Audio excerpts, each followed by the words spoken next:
mentions into their drafts. The main weakness of Navi is that they're magic-based. Only the Yi Shin deals the physical damage in the physical damage department. This means that both Hylos as well as this glue will play an instrumental role for Malvinas when it comes to just itemizing up. I mean, Radiant Armor is gonna be there for sure, as well as the Oracle. Now, Steffi actually on this Hylos just trying to invade already, and my god, did they stop the Yi Shin from farming. Yep, I mean, that's what happened. Someone wanted to give Esmeralda at least a little bit of an advantage here. A defender coming in to make sure they punish this potentially, but with the Wanderers on the other side of the map, Steffi, no, Steffi's not going to go down here, right? Steffi should be fine. He still has Flicker. He's all good. Quinn shows up and they back away.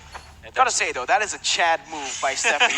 He just went into the jungle and zoned Sunset Lover away. And actually, even though he is taken very low, he's forced to back away. It actually gives Bane a little bit more room to get that lead and to snowball in the first few minutes. Yeah. It's all about just who gets ahead when it comes to both Bane as well as the Yi Shin. They're completely unique heroes, right? There's really not much when it comes to like the similarities between both junglers, but they are both objective-based. Very strong when it comes to neutral objectives and very strong when it comes to sieging. The only advantage for Yi Shin is that he has vision. Speaking of which, speaking of that vision, Samuel as well as Nagib also trading very heavily on this mid side so far, but Lil as well as Adrian, this might be bad as Lil is in a lot of trouble. The Deadly Cash going to zone him off, and this is going to be a guaranteed kill here coming in. And you know, Quinn giving it over to Adrian, very nicely done. First blood by Razor going over to Malvinas Gaming. Really good rotations by Malvinas Gaming, noticing that again, bottom side has that lead, got that level 4 instantly. Let's just go towards there, you know, using the Deadly Catch is going to be an easy kill. And again, the Phobius is, we really can't do anything until he gets that level 4. Yeah. Teamfight composition-wise, this double quote-unquote fighter setup, at least for double tag setup for Navi in the side lanes, is great. But when it comes to lane matchup, I don't want to be the Phobius in this situation, specifically because there's a lot of poke from the Clint.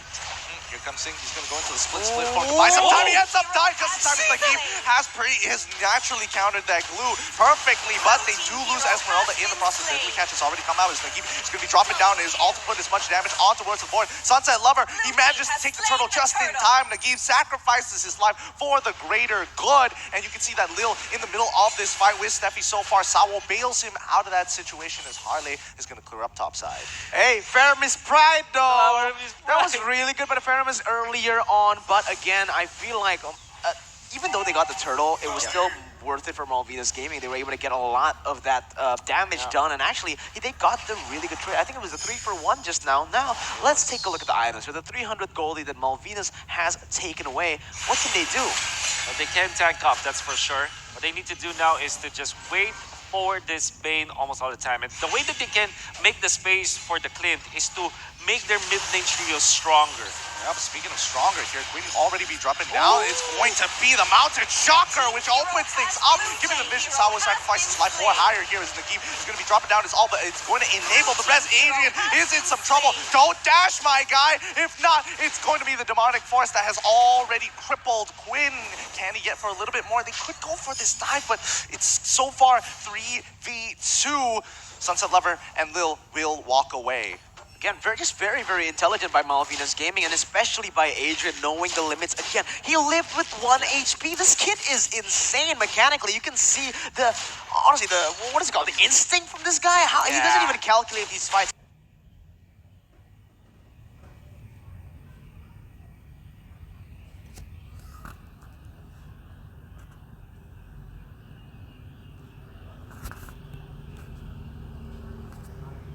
Goes in, he thinks it's a good idea, and he just does it, right? That is the crazy moments that happens in these games. Now, well,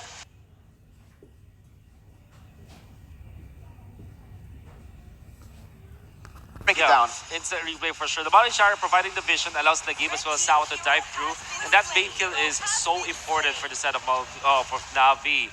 And they eventually will lose their Faramis, and Agent is able to just run away scot-free, but one thing that they did get from that is map control. That little opening for Navi allowed them to take down some of the outer turret energy shields in the bottom lane. However, Malvinas, with, I would say, the cleaner executions, will get the gold advantage. Sunset Lover getting some good damage onto Adrian so far, but while we were in that replay, we did see that Lil actually dying overextending here with the rest of Navi as they wanted to pressure up that gold shield down on bottom side. Now the turtle is going to be contested for as Steffi is in the middle of everybody. Feathered Airstrike going to try and cover him. Here comes the Demonic Force. Glorious Pathway is put down to give him a little bit more time as Sawo comes in straight away to enable Lil to get on top of the right targets here. Can he get on top of Quinn? Still no. The charge runs out just in time as they have zoned them out from the turtle as it has been slain by Natas Vincere, brought to you by the STB. It's not just about the kills at that point. I think they just wanted to go for the turtle kill, honestly. Because you see them not really totally commit to that. The moment that Sawa jumped with the circling eagle, he just backed down using the flicker. They allowed Lil to kind of zone out the members of Malvinas as just, you know, smokes and mirrors, as they say, for the kill onto the turtle. Again, for the side of Malvinas Gaming right now, they need to know that a lot of these neutral objectives can't be contested just because of the Faramus alone. Just by Faramus being there, right? He's gonna pop the altar and you can't do anything. You want to commit onto those fights? No, you're not. You don't want to do that. So what do you need to do? If the objective is on the top side, Natus Vincere, they want to go for it. So we just go for the trades on the other side of the map. I think it's better for the composition either way, right? With Farsa and the Clint scaling up, it's gonna be great. And now let's take a look at the items. Yep, it's Molten Essence, the casual Molten Essence from Sing. He's gonna be completing the Dominance Ice, which is perfect against the sustain of Navi. You want that for sure. And for Harley, they already have the Cloud of Destiny along these pages, so you're gonna have to just wait for maybe 2 more minutes before another fight breaks out. Unless, of course, there will be a push in the bottom lane, which is very unlikely, as Sunset Lovers will still be able to clear this wave for sure.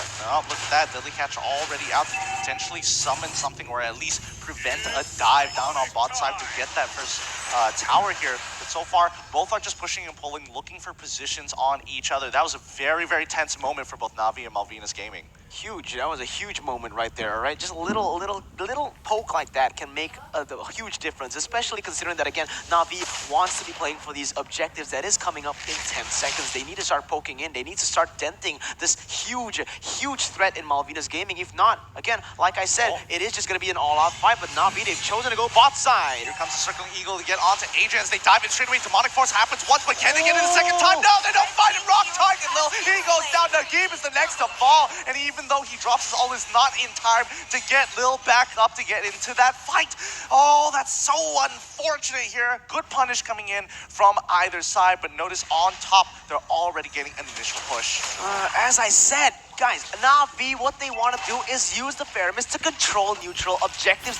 What they don't want is to go in like that. It's not good whatsoever. Remember, Malvinas Gaming, their composition is really good on that disengage. With Deadly Catch, you dive in, you're going to get bursted down, all right? That is not good at all. And Navi, they need to start getting disciplined here, all right? The win condition is not by going for the fights under the turret. That altar becomes completely useless in that way. Yeah, you understand. They have the big one.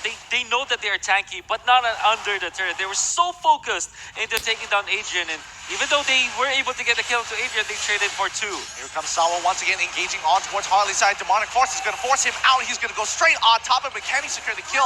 Does he have Asterisk? I know, not in time. Steffi gets on top of him. Good law and order to buy some time, but Sawa saves his life. He makes it out, and there goes Glue, who dies over the Farmus down as Nagib does the job. Look at Adrian, though. All the while, they have not just been Sarah going for the fight at the top side. It is actually still Adrian reading out the positioning really well right here. But Nagib is waiting in that bush. Adrian, he needs to be careful right now. The damage comes through. Can be pulled back. No, it will not be the case. So, Navi, with all due fairness, they were able to get the turtle, a big objective, and this is what Mirko was trying to say.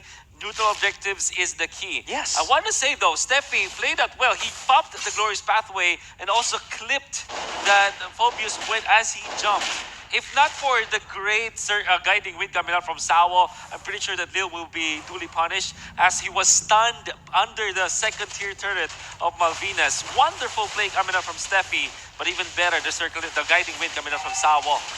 Yep, they're just shutting down Sing as well as Lil. Both sides taking a lot of damage, and you know they have some great counterplay, but Queen is getting stronger and stronger. Those deadly catches, the more effective. Wait, hold on. Steffi is going to try and zone them out to actually trade that top tier 1 for bottom tier 1. Both sides not giving each other an inch. It's really good. It's really, really good right now. Again, not this Vincere. They noticed that they were making a mistake by not going for the turtles, by not going for the control onto the neutral objective. But now you can see it's like night and day, man. It's night and day. When they play onto neutral grounds, they will get every single team fights. And MVG, they're forced to go for these team fights as well because that is their play style. And I really like it right now with the Mountain Shocker just giving out so much poke. Now let's take a look at the items once again. Harley has started to scale. That Lightning Truncheon and the Clock of Destiny that has been stacking up. It is going to be really good, especially considering that Adrian is also on the way to that Thunder's Belt.